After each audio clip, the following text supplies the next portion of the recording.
There was a moment at Samsung's developer conference in November that tried to tease us with a glimpse of the future. A dramatic reveal where, with the lights dimmed, Senior Vice President of Mobile Marketing Justin Denison pulled a phone out of his pocket and unfolded it, transforming it into a tablet that would bend over backward to fit in your pocket.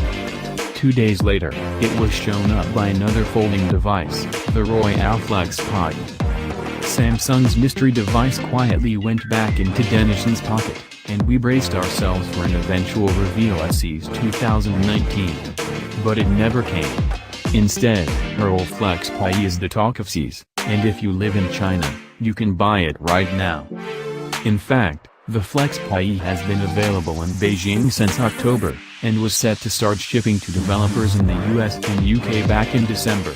The world's first foldable phone didn't just beat Samsung to CES, it beat them to market. So why isn't this huge step forward in mobile technology the talk of CES? Well, it's kind of hard to track down. We know the FlexPai is around at CES, but it doesn't seem to be on public display on the CES show floor. Fortunately, we got an early look at the device back in November. In the US and UK, you can pre-order a developer's model, which ships out in December as well.